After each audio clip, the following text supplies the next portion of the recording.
Hey guys, Kyle here. The other day I went back and checked out my Gameboy cartridge save battery replacement tutorial from 2018. While watching it, I realized that I needed to correct some errors that I made in that video, like revising my technique and showing proper tool usage. So today, I'm doing part of that video over again, but in a more proper manner and using more appropriate tools. Then after that, we'll discuss and critique what I could have done better in my original video.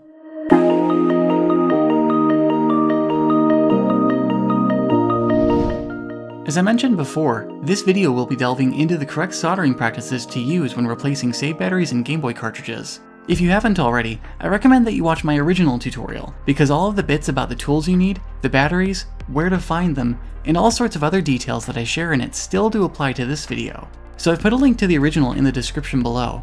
My original tutorial isn't necessarily wrong, as I show how soldering is a superior solution to installing new save batteries in game carts, as opposed to using knives and tape. However, the quality of the soldering work I performed in that video is passable at best. It's not my best work, but it does get the job done, and produces a working product in the end. With all that in mind, allow me to now demonstrate the correct way to perform save battery replacement on a Game Boy cartridge. Let's dive in. For this tutorial, I'll be using my girlfriend's copy of Zelda Oracle of Seasons for Game Boy Color. Upon putting the cartridge in the system and powering it up, you'll notice that there isn't any recorded save data on this cartridge, so let's create a game quick to test this out. I forgot that merely creating a save file on this game is enough to test out the save RAM functionality, so I didn't actually have to play through the game to get to the first save point. Even so, with my progress now saved, I turn the Game Boy off, wait a few seconds, and then turn it on again. Sure enough, the save data isn't there, which pretty much confirms that the save battery in this cart is likely dead. The first step for fixing this is to open the cartridge. To do this, I use a screwdriver and a 3.8mm game bit to remove the screw. Next, slide down the front of the cartridge shell and pull it away to reveal the PCB inside, and then take it out. The battery in this cartridge is a tabbed CR1616 cell, so I've got a new one of the same size to replace it with. When testing these batteries, the minimum voltage that the SRAM on these cartridges can retain your data at is about 2 volts. So be sure first that your battery is actually low or dead. For example, this one is fine. But the one here has a bit of a strange issue, where it was acting like it was dead and not retaining save data. But in reality, the weld on the positive tab on the backside of the cell broke loose. So since we can't re-weld it to the battery, we'll need to replace the entire thing anyways. To start, put some flux on the two contacts. This will remove surface oxidation and promote wetting of the solder. Once that's applied, grab the battery with a pair of plastic tweezers or a plastic spudger, and melt the solder on the first tab while pulling upward. You may have to add some more solder to these contacts in order to get them to melt properly.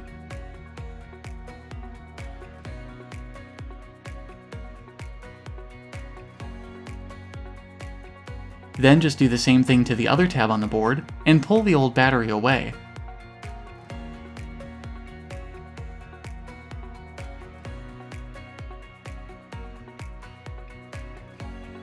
Apply some more flux to the contacts, and then use your iron and some desoldering braid to fully clean off the old solder from the pads.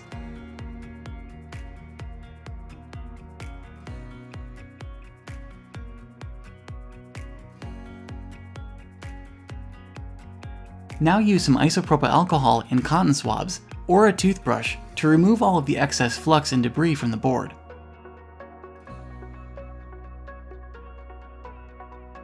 To install the new battery, apply some flux to the pads we just cleaned, and then place the new battery on the board, lining up the tabs on the battery with the pads on the board, and respecting the polarity on the battery so that its positive and negative tabs are running to their corresponding pads.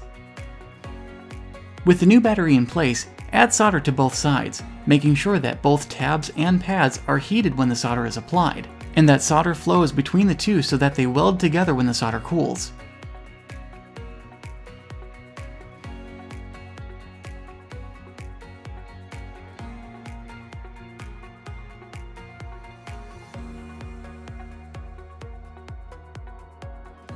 To finish, use some alcohol and cotton swabs again to clean the residual flux in your work area.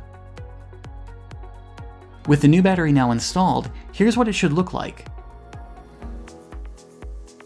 For this cartridge, I also took some extra time to clean the plastic shell, which I'll show how to do properly in a future video. All that's left to do now is to put the board back in the cartridge shell to test it.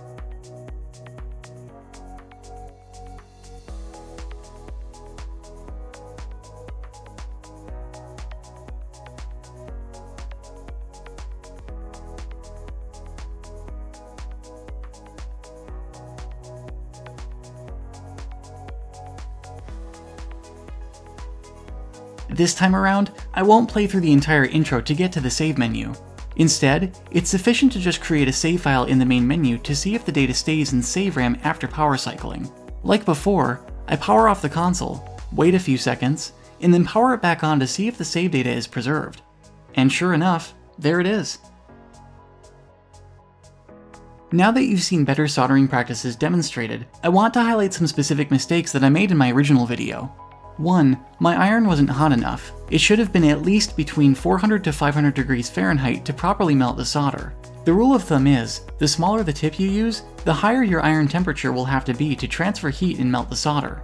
2. I was using the wrong size of tip on my iron. This also caused problems with heat transfer to my workpiece, since the surface area on the tip I was using was way too small. Which brings me to my third critique.